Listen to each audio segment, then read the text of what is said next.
Hello, welcome back to For Your Reference for another week. This week, we do not have Your Phrase or Mine. We actually have another installment of Quid Pro Mo. If you guys didn't already know, we recently featured on an episode with our best friend, Natalie, from the Some Kind of Brown podcast. So definitely check it out. We'll leave the link in the show notes. But for now, take the promo away. In a world of what are yous, welcome to the place where the answer is always human. My name is Natalie, and I'm the host of Some Kind of Brown. I was born and bred in the Southern Bible Belt of the US, and if you know anything about the South, growing up multiracial was some kind of an experience. Join me in this community where I share my stories, am joined by guests who share their own, and talk about pop culture events that affect us as mixed people. You can find Some Kind of Brown on Twitter, Instagram, Facebook, and most places you find podcasts. I'll see you there with some more shades of brown.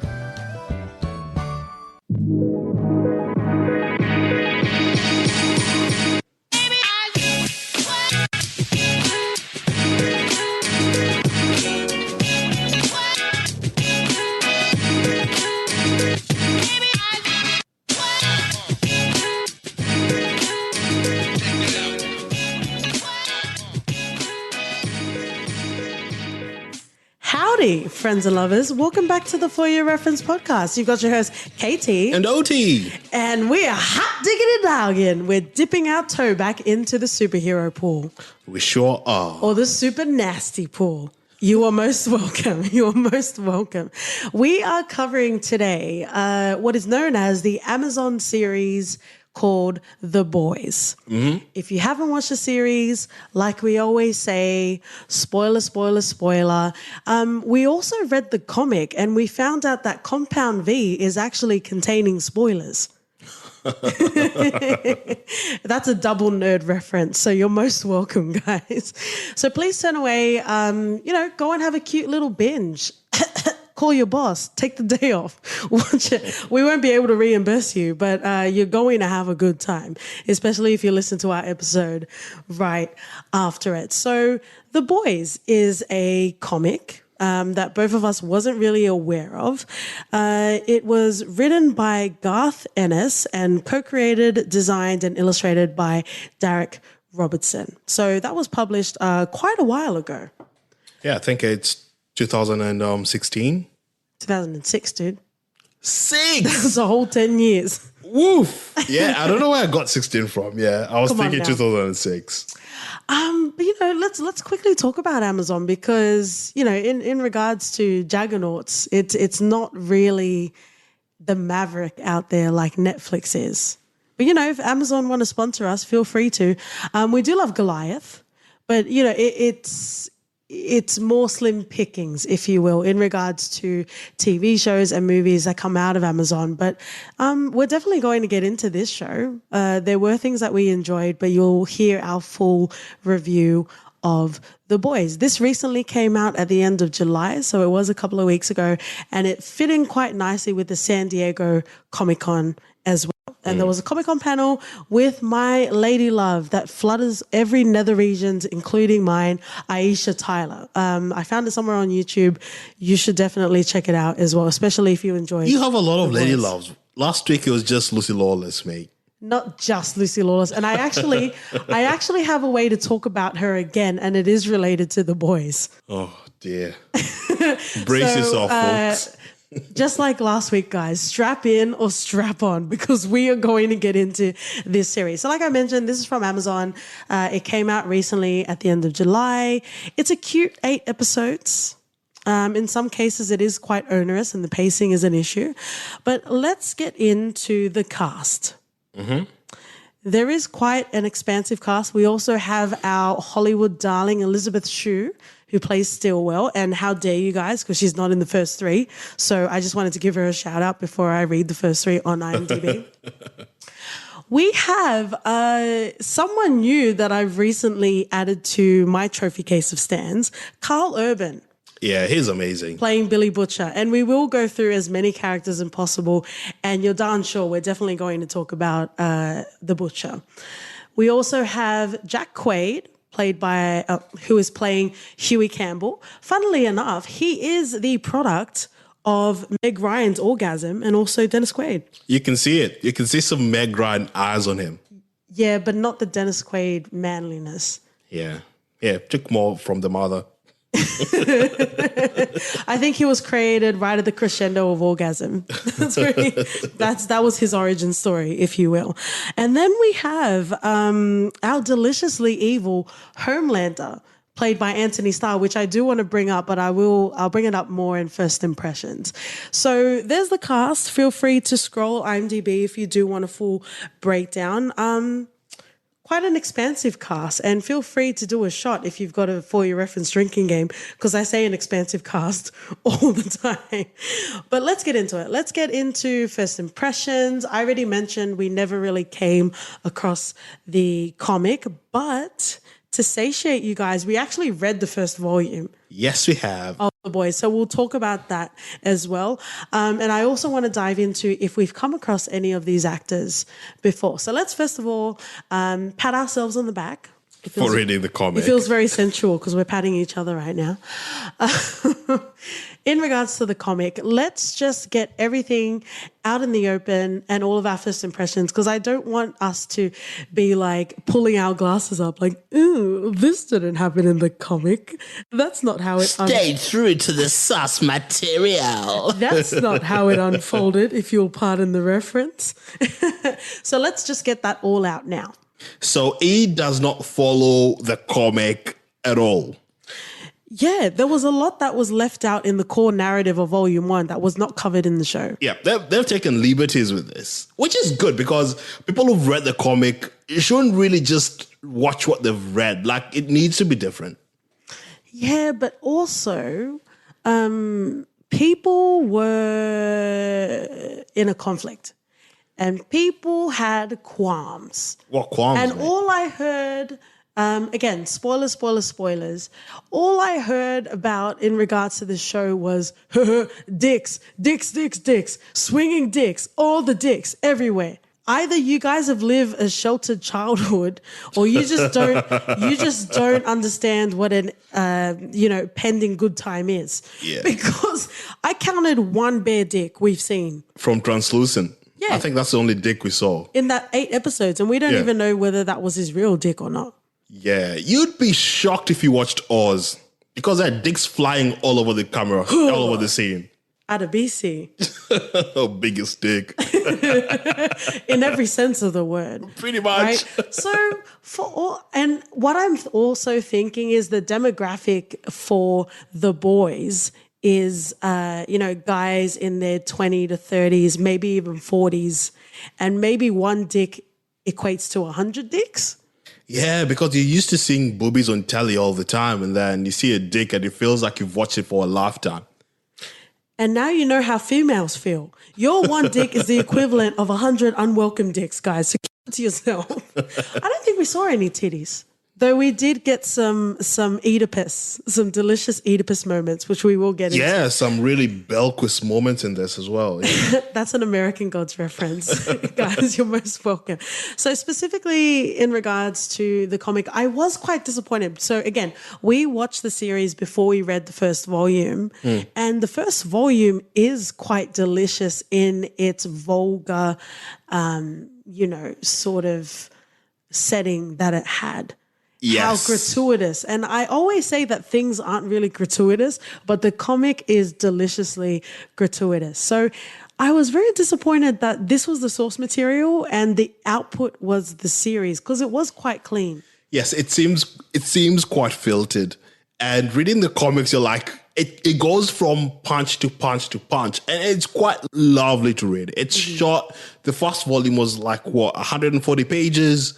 You run through it quite quickly, and it tells the story straight on without any sort of filler, and it's amazing. Yeah, like when Butcher was raw dogging the director, we saw the beauty and the nuance with Tara watching in the background.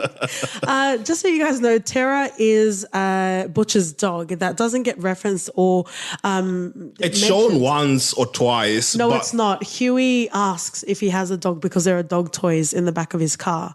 And he's like, no, I don't. And it's supposed to be a joke because people that read the comic know. No, he has a dog and walks with it everywhere he goes. So because we need to talk about other things and not the body parts we were hoping to see in the series, it was quite sanitized. And I will use that word because you have Marvel, which is already PG. So if you want to sanitize things, go and watch that.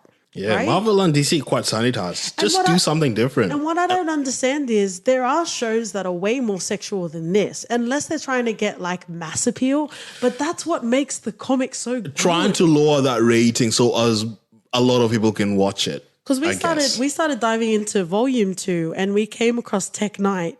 I don't know if maybe it might have even been in passing where they mentioned Tech Knight, but he is fucking delicious. And I hope we see him in future seasons. I really hope they bring that character in because he's amazing. I'm not sure if you guys know, but they've actually started filming. I think they've actually wrapped up the first episode of season 2. Yeah, they filmed the first episode. Just so you know, in regards to that. But anything else about the comic you want to mention? Simon Pegg. Yes, please. I'll take another slice. Thank you. And the fact that they brought him into the actual show, albeit it being the father. Because he was too old. Yeah. By the time he became Huey. And I also want to say, I feel like the Amazon series as a whole just really simplified the whole comic. And I don't know why. Like, if you guys didn't know, Huey's character actually is from Scotland. Yep. So he had the girlfriend died, but he was actually in Scotland when that actually happened. A-Train had been feuding with some other villain at the time, but he was in Scotland. But for some reason, they completely eliminated that. But in the comic... It's America! I thought this was America. That's my best Randy Marsh. It's a South Park reference. I don't take too kindly to people from Scotland around here. If you guys ever want us to cover South Park, let us know. Usually with series that go on for so long, like South Park and Family Guy, I'm not sure if there's much aside from us shouting references. But if you are interested in us covering Colorado...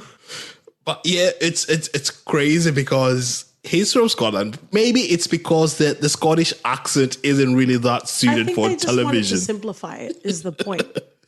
They just wanted to, and we'll come to accents in a second. Carl Urban, I'm looking at you. We'll come to accents in a second. But I don't understand why they continually chose to simplify stuff. Again, we have talked about spoilers. So we are introduced to the teenage kicks, I think is what they're called.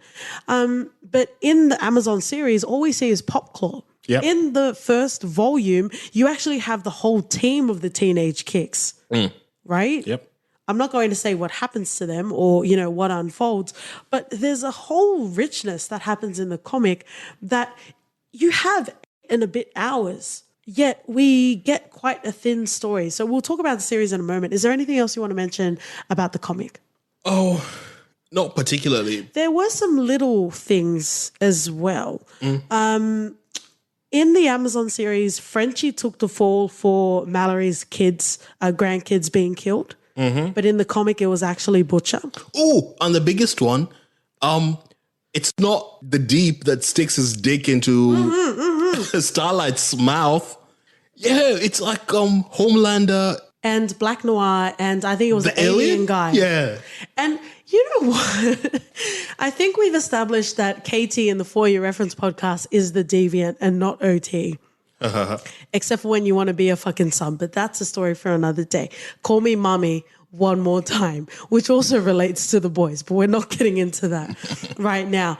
I usually, even just for jest, I will say things, sexual things, inappropriate things. But most of the time it happens. When we started reading that comic and Homelander was like, you need to suck it. And then Black Noir and I'm pretty sure the alien guy came along. I was like, they're all going to drop trow, babe. And you're like, don't be ridiculous. And what happened? They all dropped trow. And she got a taste of the 7 because some of them pumped out way more than one. How do you know that? Don't worry about it. But yeah, there were some intricacies that just didn't make sense. And you didn't even mention the biggest one. Homelander and Butcher knew each other from the start. Yes. In the comic. But a lot of that exposition didn't happen until the second half of the first season of The Boys. Yep. I think that's pretty much it for the comic. I think we've proved our nerdy, geeky chops. Yeah. Please invite us to your secret society so we can be inducted appropriately. We will meet you in the middle of the solstice. In regards to first impressions, I just want to bring something up with you. So Carl Urban and Anthony Starr are Kiwis. Yep. Yes. I didn't realize Anthony Starr was because his American accent is so amazing and he looks so smug in his face. I didn't realize that he was Kiwi until I started watching interviews, right? So he was in Outrageous Fortune, which is a New Zealand series, which I don't expect you to know about. No, I don't know But he's about that. also in Banshee, and I feel like you is he in have watched Banshee? that series. Let me just quickly pull you up a picture. He's not blonde. He's actually brunette in naturally, I guess. So let me just show you a photo because I feel like you've watched Banshee, so Yeah, I have. surely you would know who he is. What the fuck is Hood? What? He's the main guy in Banshee. And you didn't realize that was him watching? No, I did not. Okay. Bloody hell. All right. So I am really bad with names. I really don't even bother with the names and shows. You don't know my name. But bloody hell, that's Hood. He's the main guy in Banshee. Oh, fuck. How did I not realize it's the same person? I don't know. You told me, dude. Fuck's sakes. Bloody hell, I need my eyes checked. But he looks different. Did he strike you as anything interesting in Banshee at all? Yeah, he's amazing in Banshee. Also, Carl Urban is the Doctor, from what I understand, in the new Star Trek. But we're still breaking ourselves in the geeky culture, so we haven't really consumed Star Trek. So that really didn't mean anything to us Well, yeah. Well, not yet. in regards to that, right? Okay. So let's get into it. Is there anything else you want to say in regards to first impressions? Or I'm just shocked that he's actually Sheriff Hood. I feel ashamed. You should feel ashamed for more things, more detrimental things that are more personal to yourself. But get over Xena. No one even watches that. Actually, yes. Thank you so much. Thank you for bringing that up. Our best friend, Carl Urban, Billy Butcher, and I feel like they called him Butcher because he was butchering all accents. But aside from that, Carl Urban was actually in Xena Warrior Princess, motherfucker. Oh, was he now? Please listen to our Spartacus episode. Every second, there's a dying KT out there because OT hasn't watched Xena, but apparently he vividly remembers Hercules. Yeah. So please contribute to our non-existent Patreon to fix the imbalance. I guess all the best shows just cross the ocean then. You need to fuck off. You need to fuck off right there. And one more thing about the Deep in regards to the comics, because he didn't do that, right? No, he didn't. And it became the crux of a Me Too sort of movement, and it made him unlikable. How do you like it? It's hard to come from that. Yeah, like, it is. You want to feel sorry for him, but then he fucking raped someone. How do you deal with that? Well, but yes.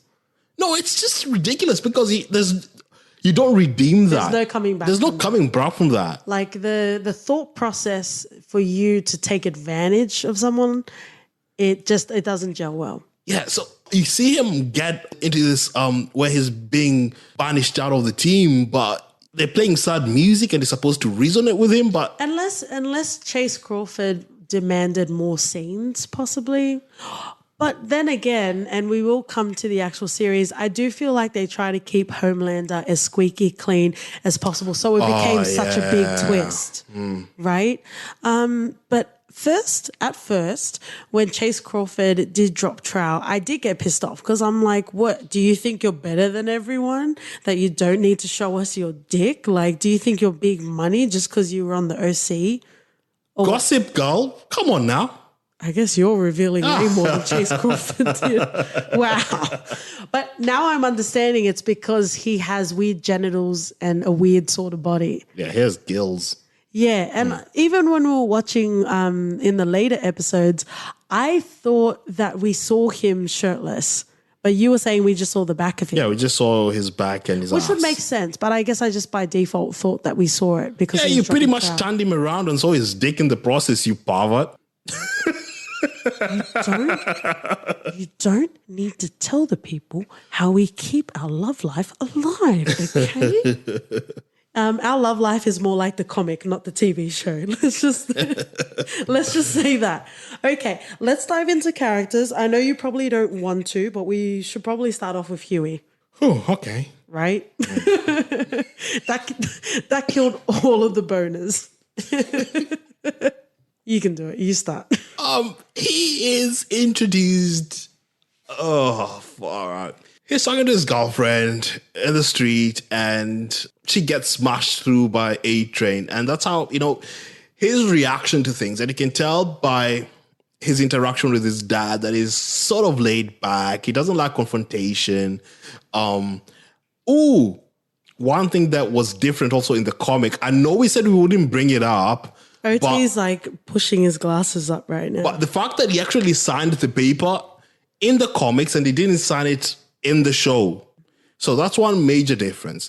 But it just goes to show you the character of Huey.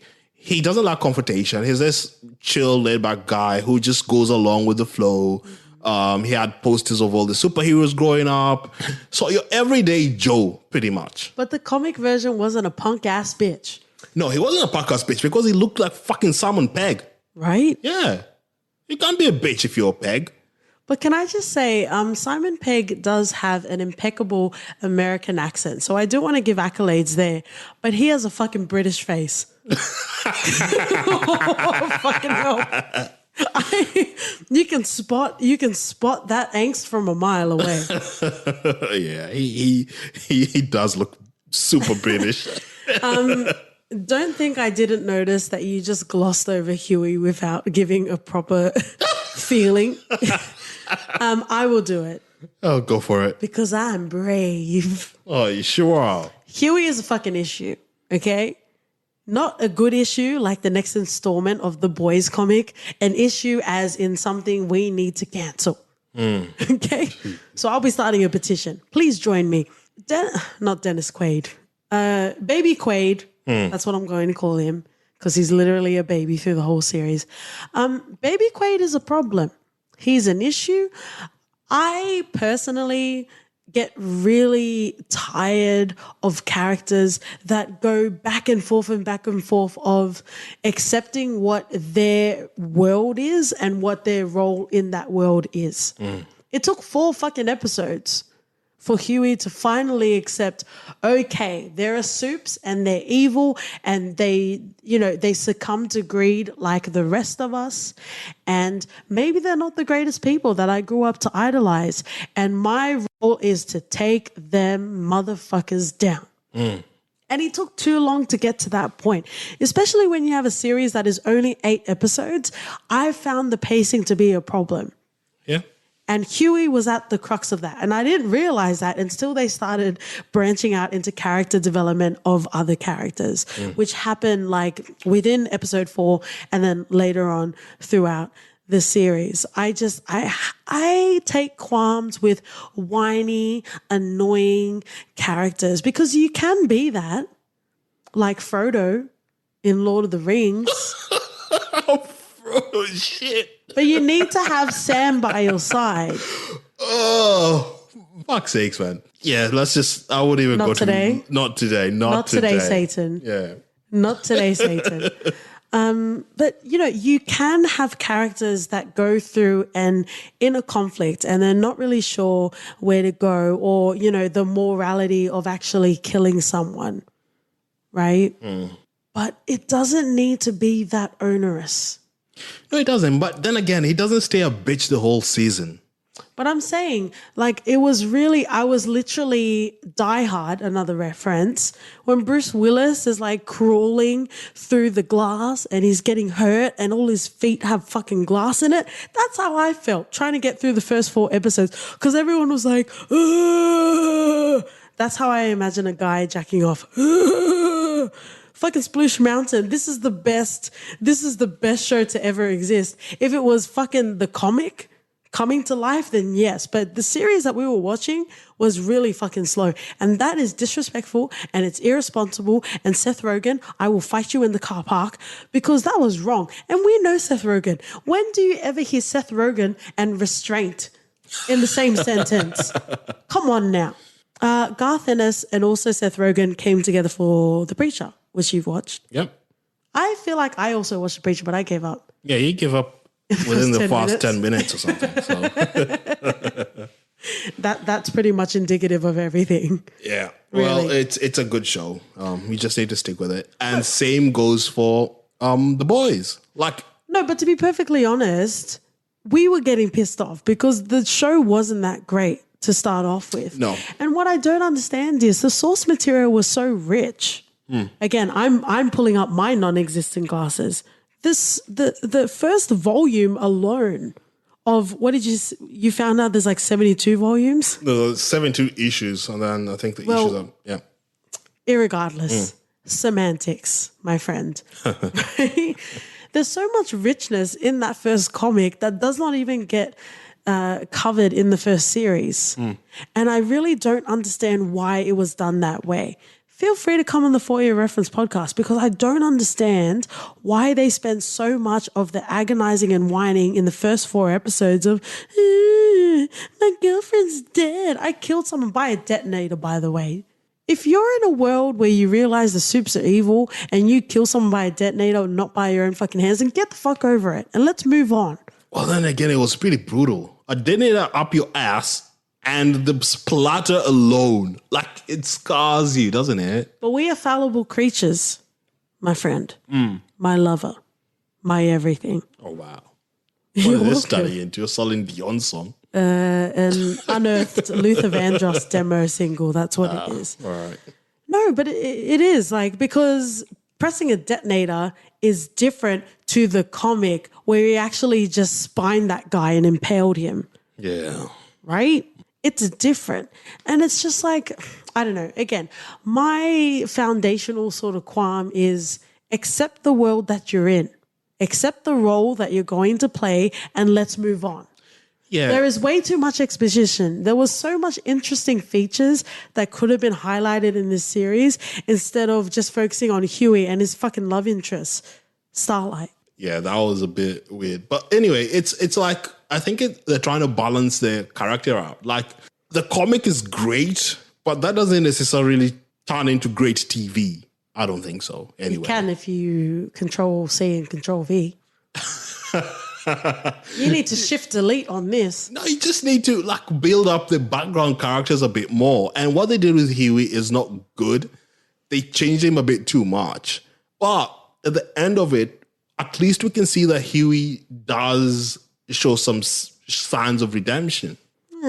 I'm done with Huey. Do you want to say anything else about him?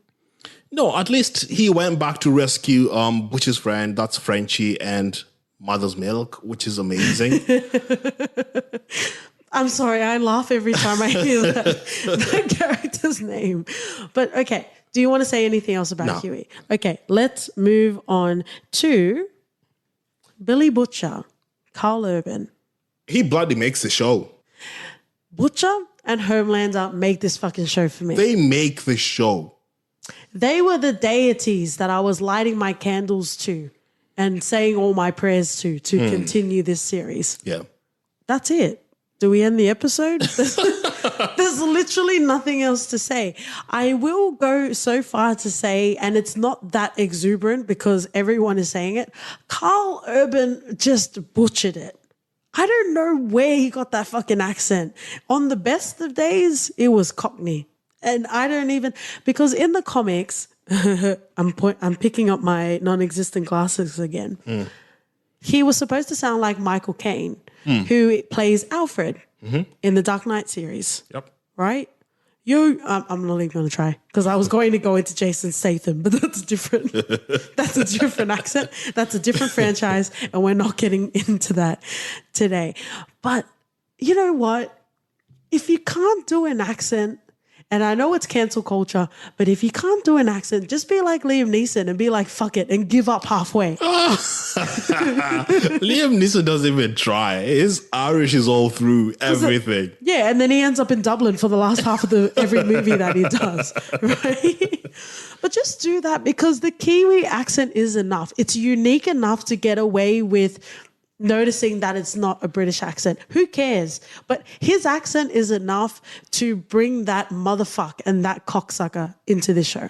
Well, maybe I didn't get it because I didn't find an issue with his accent. Like, then context is everything. Yeah, I found him okay. I really loved his character. And within those 4 episodes that we struggled watching, he was the redeeming light. Like, you kept watching just because he lights up every scene. He commands such a big presence and he's everything in this. And he's very new to my trophy case of Stans. I see him as a high-functioning alcoholic that I just bathe in his gloriousness. Other examples, McNulty from The Wire, Dominic West. And also Al Swearingen, our Ian McShane, who we fucking love, our ever eternal, right? Carl Urban is up there in regards to that sort of gritty, filthy character. So we've already talked about the accent. We've besmirched him far enough, but let's talk about everything we love about his butcher character. So You actually got pissed off near the end of the season. because he's a fucking dick. I know he's a dick, right? You have to get on or get off. I get that. I got on. But when he was talking to him about rescuing his friends, he should have gone to that. He put himself above the boys. Yeah. Even when going to the director, I think it's deputy director in this. Yeah, it was pretty much all the needs were met except for guarantee Homelander's head. on a silver platter. And he pretended as if, nah, man, I can't do this. Not enough. Not enough. And then not until every one of the boys was backed into a corner and they couldn't do shit, that's when he calls the deputy director. And then when they're caught, he's like, fuck it, let's continue with the mission, let's go for Homelander. I don't know, but once we started to uncover his origin story and how, from his point of view, because that's not actually the truth, but from his point of view, that his wife disappeared, I fell for him. And I'm like, let's go on a bloody path of rampage. I'm right there with you, brother. We are going to burn all the shit to the motherfucking ground. I was motherfucking there with him. I was there with him until he chose to prioritize himself over everyone else. Yeah, but we're not talking about Colin at your local bank branch, right? This is Butcher inside of a comic book series, which is now an Amazon series. So if he wants to go on a rampage, let's join him. He can go on a rampage for all he wants. But then again, the way they ended the first season, I was, bloody hell, you fucking deserve that, mate. We're not going to get into particulars, but that's not how it happened in the comic. Yes, it's not how it happened. So this is a storyline that will feed into the second season that didn't even happen and is of no material in the comic book series. The same as Stillwell's character and also the director. They were both men in the comic. Hence the boys. Because I was wondering why they called it the boys, but there were so many women in the series. How does that even make sense? Right? But anything else? Anything else you want to mention about Butcher? No, I think I liked how it ended. I felt like he deserved that shit. Wow. I'm really eager to see how that develops in the second season and how the dynamic between him and the boys would change if it does. Because I think it would put now Huey on a higher pedestal because he fucking came back to rescue them. Hang on, no. Because when he came back to rescue Frenchie and Mother's Milk, Frenchie made a quip at him being like, oh, that's so beautiful. You came here without a plan. You sacrificed your whole life to come back without a plan. They, as far as I could see, Mother's Milk and Frenchie didn't really mind They didn't that Butcher wasn't there. until you find out the reason why Butcher wasn't there. But what good am I to you if I just sacrifice myself into the barracks with you when I could be laying out some plans outside? If you're laying out plans to rescue me, fine. If it's not, fuck you, mate.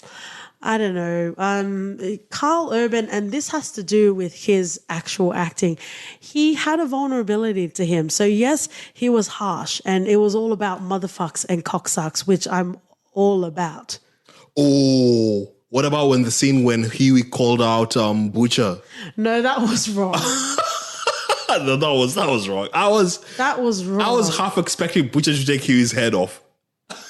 No, but can I just say, again, I've said punk ass bitch, and I'm going to directly correlate it to Huey's character. What kind of human, I'm not even going to say a man because that's toxic masculinity and we're not about that in 2019. But what kind of person says the most hurtful thing, the most vulnerable thing that has been shared with you and throw it back in someone's face? Pretty much everyone. He can fuck right off. Yeah, I did not expect him to survive that. Yeah, but Butcher has a mission. He's like a bloodhound. He is like a bloodhound. But then again, I'm happy how everything unveiled itself at the end. Because I was like, Skriga! Even though I like him. Right? But Carl Urban, all the accolades aside from vocal accent accolades to you. And I hope to continue to see you in possibly less nerdy things because apparently he's been around for a while, but he just didn't hit our radar. Yeah, I've had people wanting him to be Wolverine. I'm like, bitch, no, don't take that role. It's old man Logan, motherfucker. Get it right. And yes, he could definitely play that. He could be Wolverine, but I'm done with this X-Men nonsense for now. And you actually touch upon a good point because everyone is sick of the superhero franchise, which I think works quite well for the boys. Yeah.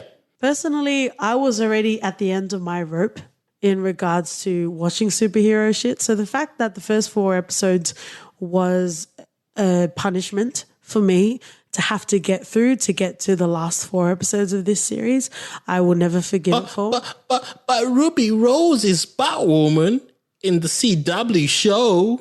I don't think it's started yet, but will you watch that? Yeah, just so I can see you as an extra in the background jerking off to her. Fucking hell. Oh, that's a nice come up. Listen to our John Wick episode. Not for Ruby Rose, just to talk about John Wick. Are you done? Yeah, I'm done. You just did that to antagonize me. I did, and it worked quite well. I wish we were videoing this so you can see her reaction. It's priceless. The difference with Homelander is he has a charm to him when he says shitty things. I just feel the full brunt of it right here, right now. So let's go into it. Let's actually talk about Homelander. I imagined him being this nice bloke. No. You did it. He had a look to him. He had a look. He looks bloody evil. I literally just showed you a picture of him with brunette, like dark brown hair. Right? He literally looks like he's about to come over on Sunday for your family picnic or barbecue, right? Yeah, and the fact that he's hood again, then just... He is very rare. I don't think I've ever seen someone with blonde hair and they immediately look like the spawn of the devil. Yeah, actually, He looks fucking evil. Yeah, he's not Ken Babydol or some shit like that. He's bloody hell. He looks super evil. And actually, something to mention in regards, I think they call it grading, like the way that they color the series. Everything looked green and everyone looked like they had crusty skin. And I don't think that's fair. That's a discredit to Anthony Starr and also Elizabeth Shue in particular. Both of them look quite crusty. I think it's more of a stylistic thing, which I didn't really mind. I think it was okay, but I think, they put it on too heavy and then they went for lunch. And then they completely forgot about the color grading that was going on. But let's talk about Homelander because hopefully, if you're still listening, you've watched the whole series. And when we come to the end of it, there was actually like a teaser sort of trailer for season 2 where you see a little baby Homelander with Carmine from Gotham or Rolls from The Wire. heading up a experiment. I'm pretty sure he's the first iteration of injecting humans with it, with Compound V. He's either the first or one of the first, right? So he didn't grow up in a family. He was built in a lab, and he was taught any sort of human empathy through the lab. And what's different is from Homelander and all the other superheroes is that he was brought up in the lab while the others were just injected with Compound V while they're babies, and they got to stay with their parents. Yeah, so he's bitter, and he doesn't have any sort of innate human emotion. It's all fabricated. Yeah, and it paints a picture of how he responds to the VOT director, Stillwell. not the director. Stillwell. It's just creepy, but understandable. Call me mommy one more time. Let's talk about the plane with Queen Maeve. Oh, I think that's the moment. Yeah. That's the moment we realized Homelander is bloody evil. If you didn't pick up on the little breadcrumbs along the way, this definitely confirmed for you that he was a fucking deviant. Yeah, I did not pick up on anything evil from him. Like, I got the sense that people feared him, and I thought that's just merely because he's the most powerful of them all. But then for that plane scene and the decisions he made, wow. He was coming up with some really wafty sort of excuses. Yeah. And he's so good. He's such a good spin doctor. Like, bloody hell. He could What's a spin doctor for all the listeners? It's just someone who can polish a tar into gold. Is that your phrase or mine? Yup. OT edition? Yup. He definitely could have saved that plane. But he chose not to because he was being strategic and he was being political about trying to align the soups in a sense that they would be able to be present in war. And we later come to find out in the later episodes that we thought it was Stillwell all along, injecting all of these soup terrorists, as I like to call it. But it was Homelander all along. Yeah. And apparently, whether you want to believe it or not, Stillwell had no idea about it. Which is insane. I thought she was behind all of this. Right. But the fact that she was naive to what's happening in her own organization, or at least in her own division that she's leading, is quite spectacular. Because I think at the end of the day, even though she goes much further than any of our morality will allow us to go, she does have a limit. Yeah. And Homelander just takes that and he runs with it. Yeah. And we don't realize that until later on in the series where we see Carmine or Rolls literally treat him very coldly, saying, I don't like to attach myself to my subjects. Yeah. And then we see that as well when we have Butcher holding Stillwell captive. And then Stillwell finally admitting that she's actually scared of Homelander. Yeah, because Butcher's like, ooh, I got the ace up my sleeve. Yeah, I got the ace. I'm going to make Homelander dance. And dance he didn't. I'm going to say it right now. OT deserves an Oscar for replicating 5 different accents, just like Carl Urban. That's what you were trying to do, right? No, it's not. But that was your British accent? I'll take the win whenever I can. That's a motto for life, my friends. Yup. Fake it till you make it. But we learned so much about Homelander, and I don't know, it feels more flat. It feels like a soda that's been sitting in your fridge for weeks. And you think it's going to taste exactly the same as when you first open it, and it's not. Because the comic is vibrant and vivacious and unapologetic in its salaciousness. And this series is actually quite flat. Even the subplots that they have all kind of branch off the main foundational plots. They don't have standalone, sort of arcs that you can explore like the comic. Again, a no topic because we said we were going to stop talking about it. But really, you can't help but compare the comparisons. And if you have read, way more volumes of the comic than we have, please feel free to share how you felt watching the series, having that context and that knowledge. We would love to know that.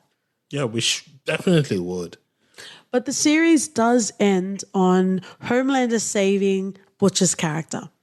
We don't know why, and we don't know for. No, we know why. Just to show him. Well, we know now, Yeah. but we didn't know at the time because he was just coming to. Yeah. Butcher, right? And then we realized that it's definitely Homelander's son because he's got that red laser sort of eye. Yep. Right?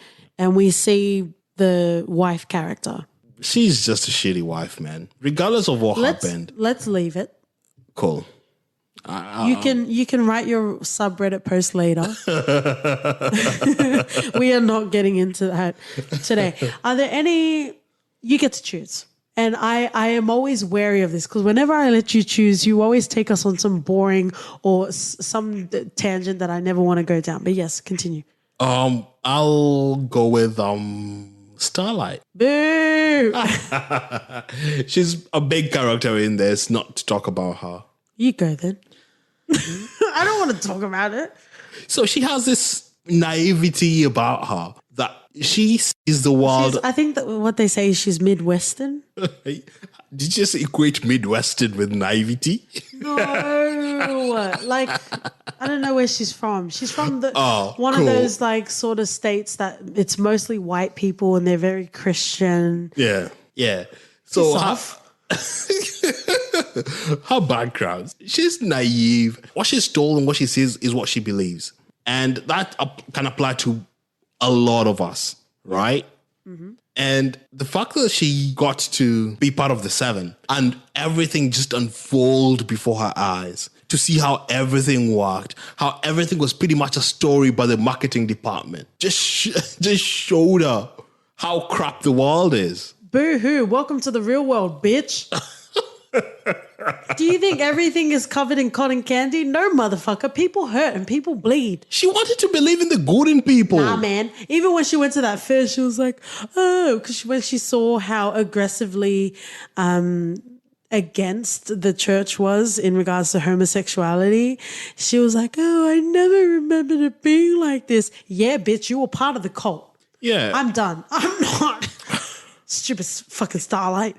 Because really, even in the interviews, we have Erin Moriarty, who plays Annie January or Starlight, talking about, oh, I'm so sick of these women being side characters and Starlight's really at the front of it. No, motherfucker, you were a fucking plot device for Huey. Fuck off. No, she's gonna have a bigger role to play in this show. Yeah. The fact that Vought doesn't know that she's aligned herself with Huey, she can play both sides quite well in favor of the boys. Okay, so let's get real and let's get deep. Not the character, the deep, but let's get deep for a second. If you want to make material change, there are two ways you can do it.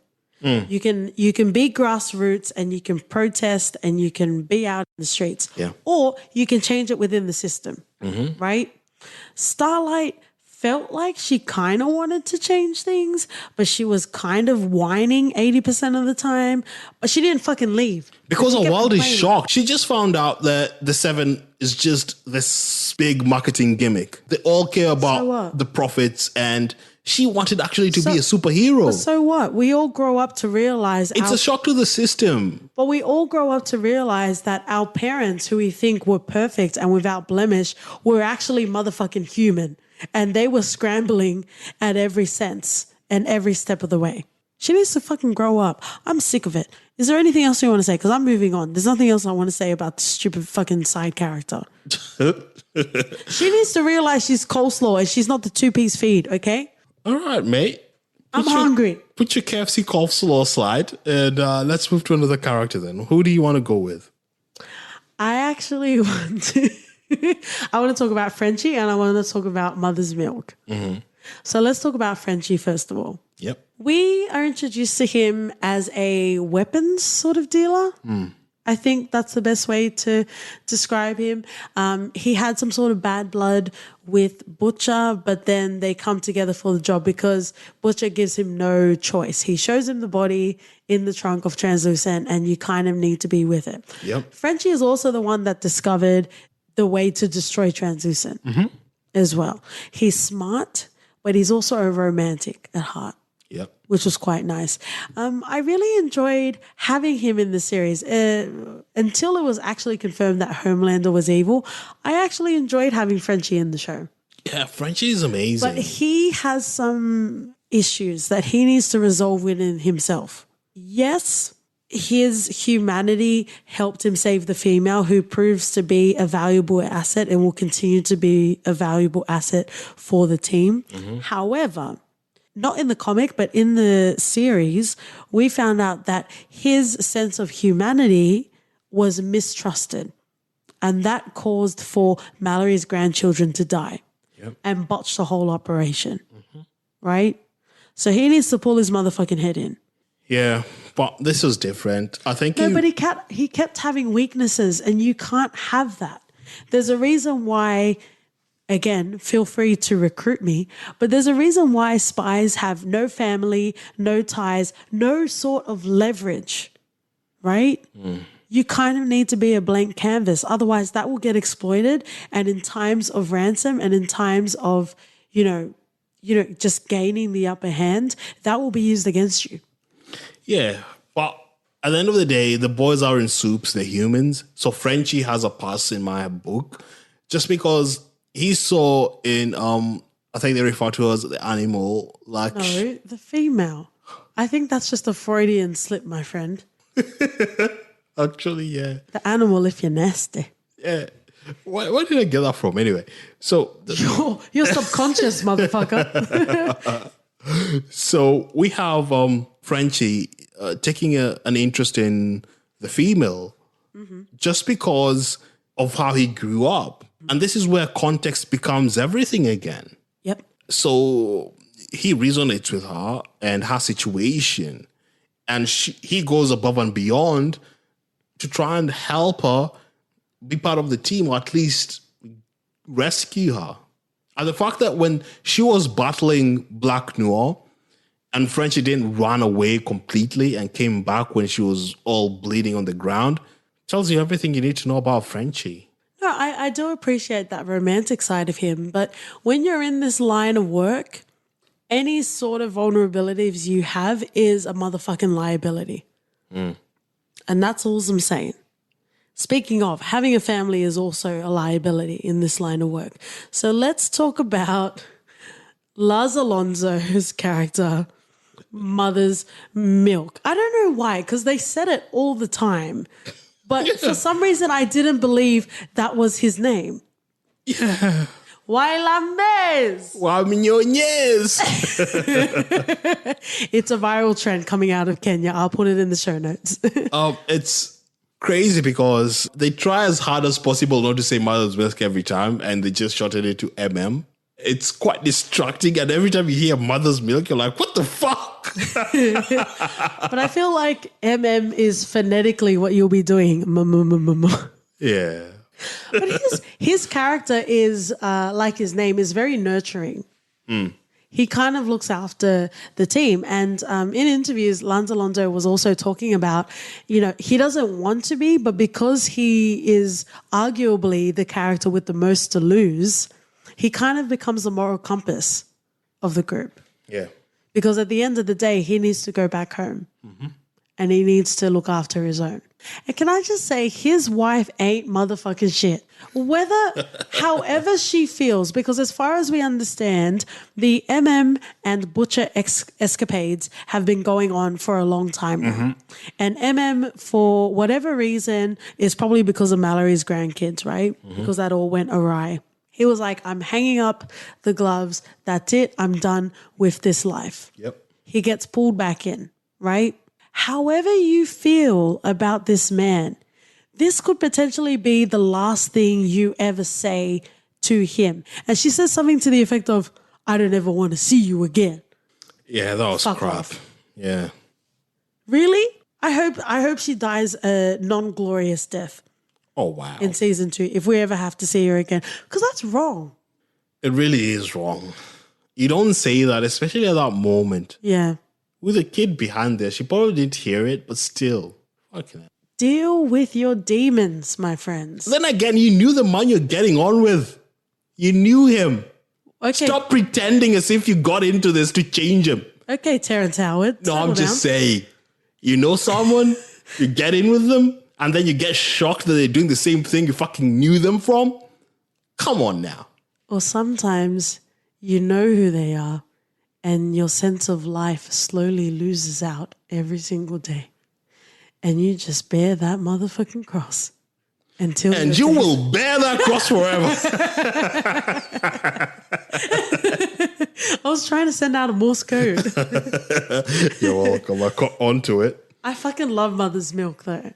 Yeah, he's good. He's the more parental person in the whole the boys group, and he worries about everything else because he's the only one with something to lose if everything goes awry.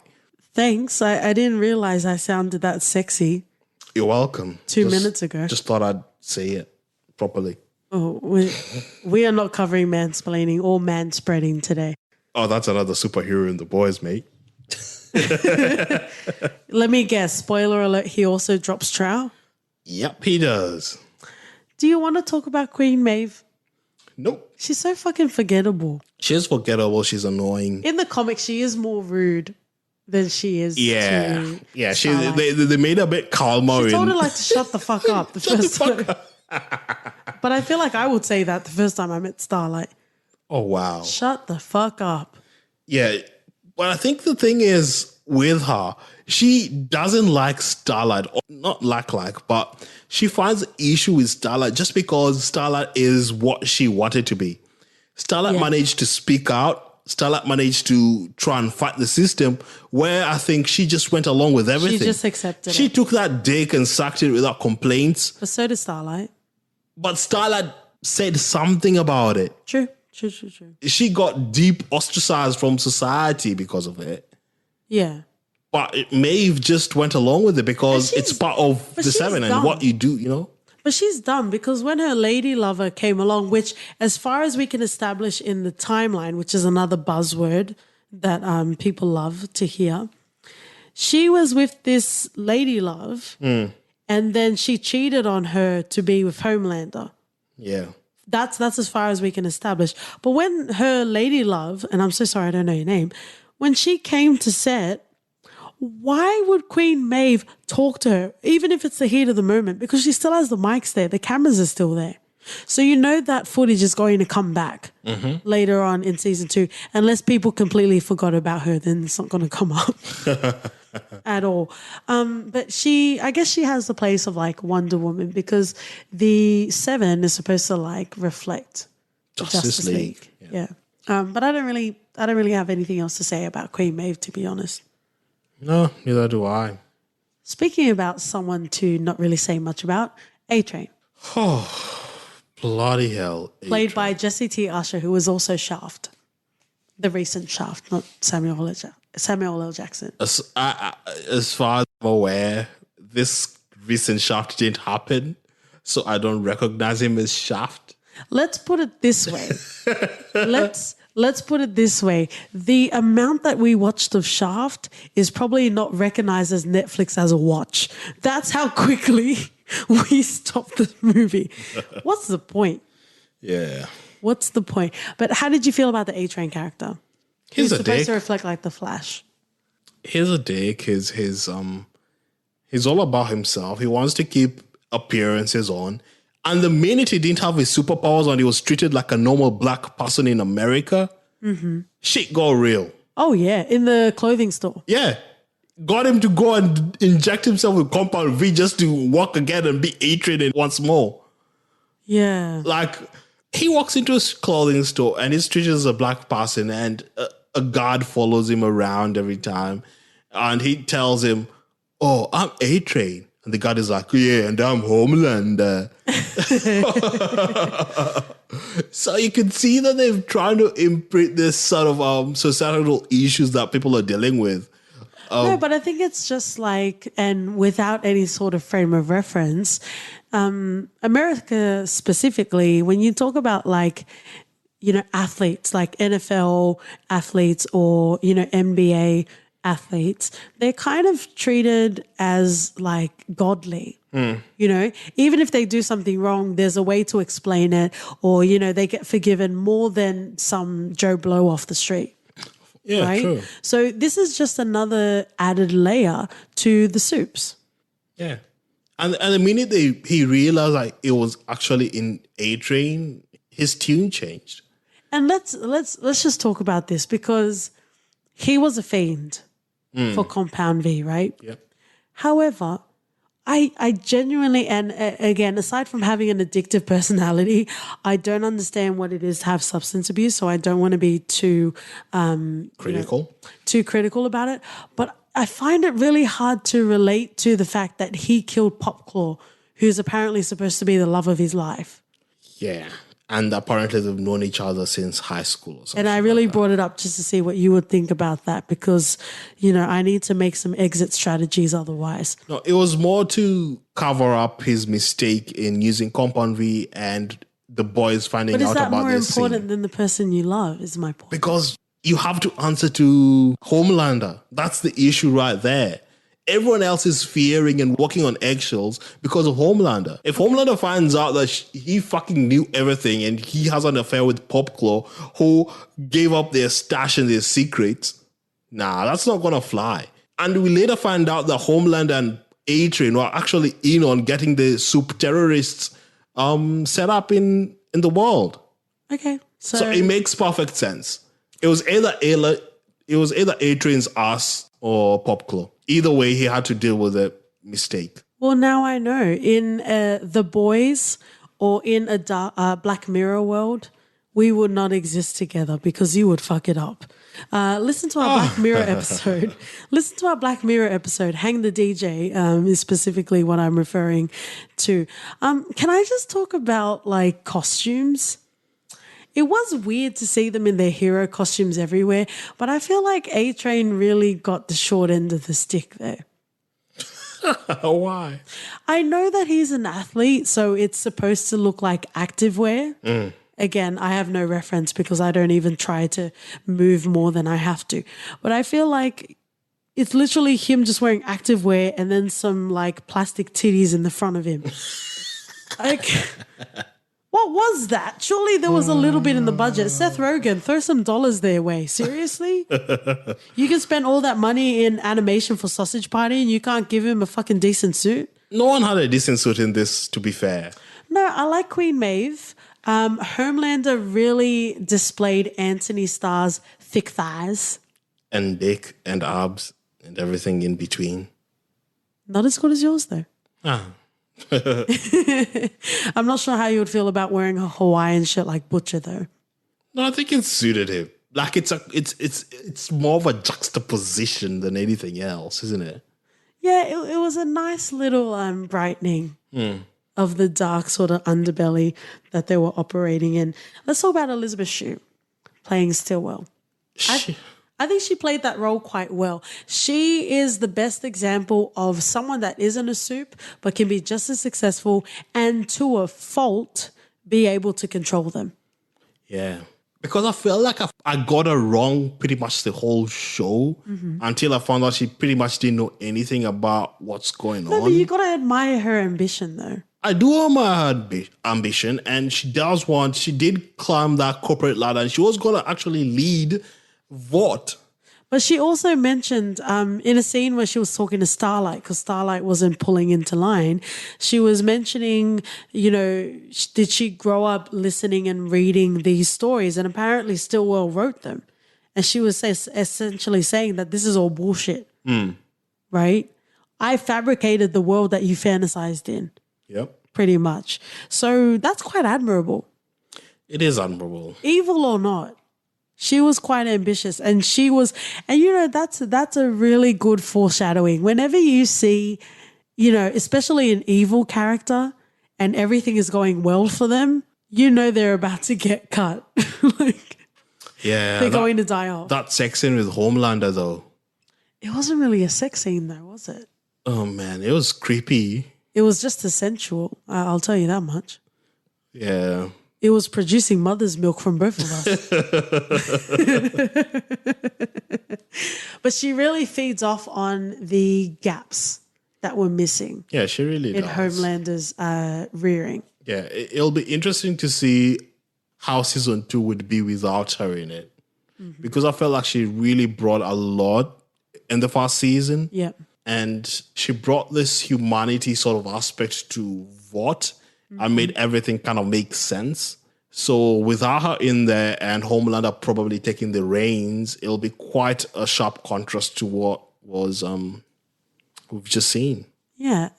Let's also talk about Rayner, who is the director for the CIA.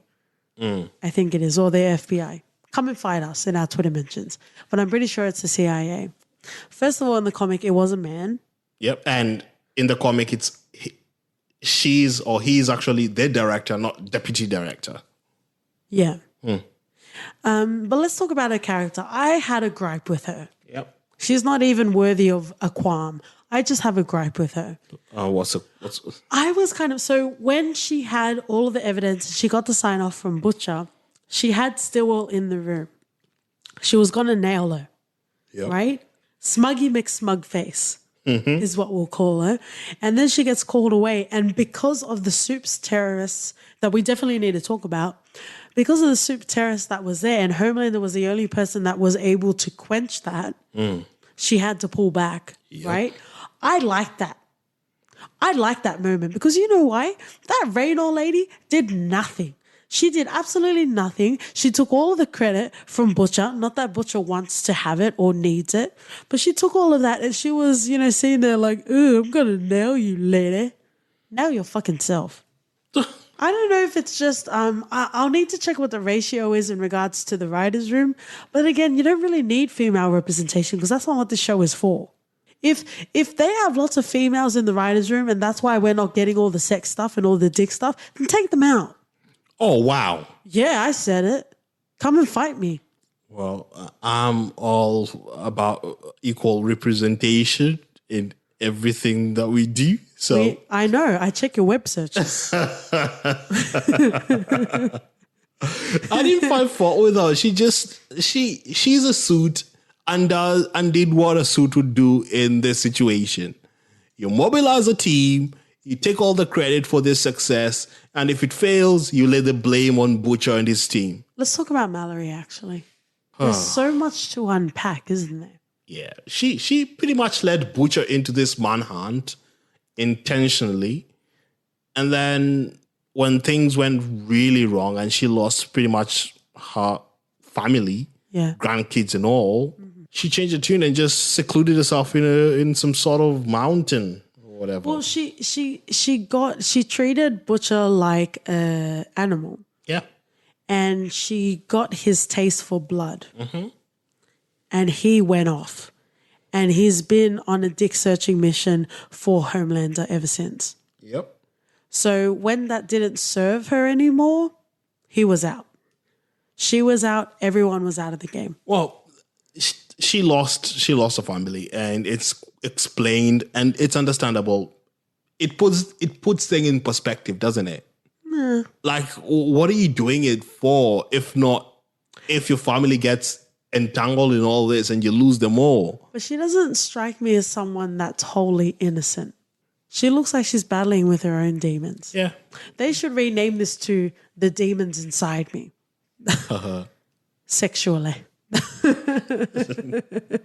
Are there any other characters you want to touch on? We didn't really talk about the female specifically. She can regenerate. Shout out to Karen, though. She does a very great job playing the female because you watch her in interviews and it's like, is that the same woman that played the female? Yeah.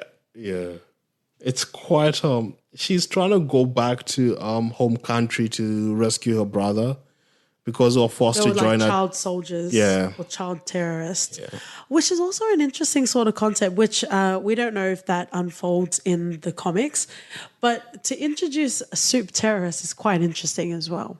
It really is. So that's something that I want to It makes sense though, doesn't it? But, I don't know if we should spoil this or not. Spoiler. If you haven't read the comic, close your ears. But just in volume 1 that we read, everyone in Butcher's team actually injects Compound V. Yeah, everyone uses Compound V. Yeah. But they made it, I think they did it intentionally so the boys can be... To clearly define who's who. Yes. But really, realistically, they're not going to have a chance against the Soups then. No. Butcher, Huey, they're all taking compound V, mate. You can have all the passion as much as you want, But when you're facing Homelander, that passion won't do shit. his passion will split you in half Pretty much. if you're nasty. Yeah. But, as much as I enjoyed the show, I'm really pissed off that the 4 episodes were that slow to start off with. So we talked about some good things, but I also want to say, pull your head in.